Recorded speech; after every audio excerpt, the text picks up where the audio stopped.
दालियुनि, मेवनि ऐं सब्जियुनि ते ॿधल खाधनि जो इस्तेमालु सिहत जे लाइ घणो फ़ाइदेमंद हूंदो आहे। पर छा तव्हां खे ख़बर आहे त उन्हनि खाधनि सां बेऔलादीअ जे मसइलनि ते बि ज़ाब्तो आणे सघिजे थो? अहिड़ी दावा ऑस्ट्रेलिया में थींदड़ हिक तहक़ीक़ में कई वई आहे। Monash University, Sunshine Coast University ऐं साउथ ऑस्ट्रेलिया यूनिवर्सिटी जी इन तहक़ीक़ में ॾिठो वियो आहे त अहिड़े क़िस्म जे खाधनि सां बेऔलादीअ जो शिकार थियण वारे ख़तरनि खे घटाए सघिजे थो। माहिरनि जो चवणु आहे त इहे खाधा जोड़नि खे औलाद जी पैदाइश जो इम्कान वधाए छॾींदा आहिनि। बेऔलादी सॼी दुनिया में हिकु वॾो मसइलो बणिजी रहियो आहे, जंहिंजो शिकार 4 करोड़ 80 लख जोड़ा ऐं 18 करोड़ 60 लख माण्हू फर्दी तौर ते आहिनि। माहिरनि ॿुधायो आहे त औलाद जी ख़्वाहिश जे लाइ खुराक जी चूंड हिकु आम ऐं फ़ाइदेमंद तरीक़ो साबित थी सघे थी। हुननि चयो त औलाद हासिल करणु कुझु वॾनि फ़ैसिलनि मां हिकु हूंदो आहे, पर औलाद न थिए त जोड़नि जी ज़िंदगी वॾी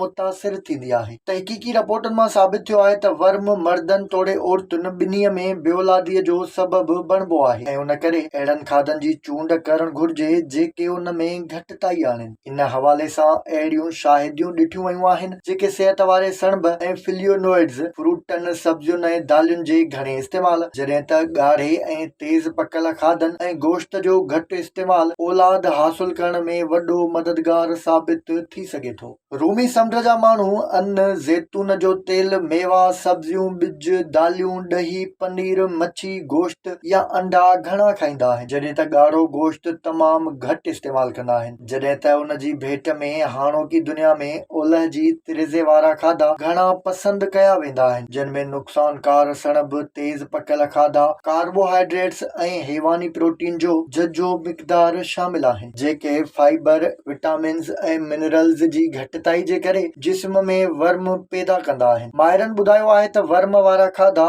ऐं बेऔलादी खां हिफ़ाज़त जे विच में मौजूदु ॻंढापन खे सम्झण सां औलाद जा ख़्वाहिशमंद जोड़ा पंहिंजी ज़िंदगी मटाए सघनि था। अहिड़नि खाधनि जे इस्तेमाल सां औलाद हासिल करण जा इम्कान वधी वेंदा आहिनि ऐं इहो ई सबबु आहे त तहक़ीक़ जा नतीजा हौसलो ॾींदड़ आहिनि।